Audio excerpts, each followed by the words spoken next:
तलाक देने के बाद भी जुनैद मायरा से मिलने चला गया और जाकर उसे कहता है जहारा का कोई साइकोलॉजिकल इशू है जिसकी वजह से वो नए कपल्स के दरमियान मिसअंडरस्टैंडिंग्स क्रिएट करती है और उसके बाद उनकी डाइवोर्स करवा देती है। लेकिन पूछना उस मर्द से बनता है जो ऐसी औरत के चुंगल में फंस जाता है, क्या ऐसे मर्द का साइकोलॉजिकल इशू नहीं होता जो किसी औरत के ट्रैप में आ जाता है? क्योंकि बाजारी औरत का तो काम ही ये होता है कि मर्द उसकी तरफ मायल हो, वो मर्दों को अपनी तरफ अट्रैक्ट करे। तो फिर आज के मर्द का करैक्टर कहाँ चला गया जो इस ट्रैप में आता है? पहले पाकिस्तानी ड्रामास के अंदर दिखाया जाता था एक मर्द अपनी बीवी के साथ बेवफाई करता था और बेवफाई करने के बाद जब पकड़ा जाता था तो अपनी बीवी से माफी मांगने पहुंच जाता था जब वो रूठ कर गई हुई होती थी। लेकिन अब तो इन पाकिस्तानी ड्रामा मेकर्स ने हद कर दी। आगे बढ़ने से पहले आप लोगों से रिक्वेस्ट है काइंडली हमारे इस चैनल को जरूर सब्सक्राइब कर दे ताकि Pakistani drama related roasting reviews और प्रेडिक्शंस आपको मिलती रहें। अब हम पाकिस्तानी ड्रामास के अंदर देखते हैं मर्द अपनी बीवी को डाइवोर्स दे देता है, लेकिन कुछ अरसे के बाद उसकी सारी मिसअंडरस्टैंडिंग्स दूर हो जाती हैं और फिर वो अपनी तलाक याफ्ता बीवी के पास पहुंच जाता है उससे माफी मांगने के लिए, जैसा जुनैद ने किया मायरा के साथ मोमा के अंदर। अब वो माफी मांगने चला गया मायरा के पास। मायरा उसे माफ़ भी कर दे या ना माफ़ करे उससे क्या फ़र्क पड़ता है, उसने मायरा की ज़िंदगी तो बर्बाद कर दी। और जुनैद जानता भी है मायरा का कोई कसूर नहीं था, गिल्टी वो खुद था, किसी और औरत में इन्वॉल्व वो हुआ था, बेवफाई उसने की है। लेकिन मोमा एक ऐसा ड्रामा है जिसके अंदर कोई भी करेक्टर में नॉर्मल नहीं लगता।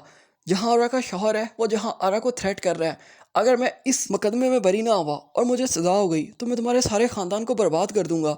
हालांकि वो जानता है जहाँ आरा का कोई ख़ानदान तो है ही नहीं, एक भाई है जिससे वो नफरत करती है और उसी भाई की वजह से शायद वो आज इस तरह की ज़िंदगी गुजार रही है, क्योंकि उसका मानना ये है कि उसके भाई को प्रायोरिटी दी जाती थी पेरेंट्स की तरफ से जब वो छोटी थी। हालांकि मेरा मानना है यहाँ पर जहाँ आ रहा गलत है, क्योंकि हमारे घरों के अंदर अक्सर ही ऐसा होता है अगर किसी के 3 या 4 बच्चे हैं तो कोई ना कोई बच्चा ऐसा ज़रूर होता है जिससे ज़्यादा प्यार होता है। जेंडर की बात नहीं है और न डिस्क्रिमिनेशन की बात है। बहुत सारे घरों में ऐसा होता है कि अपनी बेटियों से ज़्यादा प्यार किया जाता है बेटों की निस्बत। लेकिन इस चीज़ को बहन भाइयों को कभी भी इशू नहीं बनाना चाहिए और ना ही कॉम्प्लेक्स फील करना चाहिए कि हमारे बहन या भाइयों से ज़्यादा प्यार किया जा रहा है। इस चीज़ को इशू नहीं बनाना चाहिए, लेकिन पाकिस्तानी ड्रामास के अंदर अब इस चीज़ को भी इशू बनाया जा रहा है। हालांकि माँ बाप अपनी सारी औलाद से प्यार करते हैं, सभी उनके लिए इंपॉर्टेंट होते हैं, बस कोई एक होता है जो उनके दिल के कुछ ज़्यादा करीब होता है। मायरा की माँ है तो वो खुद आकर अपनी बेटी को बता रही है कि तुमसे जुनैद मिलने आया है। हालांकि जुनैद वही शख्स है जिसकी शक्ल भी नहीं देखनी चाहिए थी एक सास को या एक बीवी को जिसने नाहक उसे तलाक दे दी, क्योंकि तलाक नाम ही इस चीज़ का है।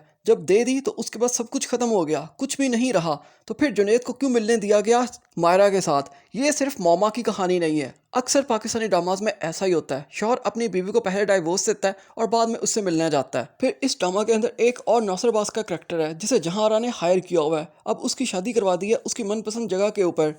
उसने जहांरा को अपनी बहन बनाया जिस पर जहांरा बहुत खुश हुई। हालांकि ऐसे लोग किसी के कुछ नहीं लगते।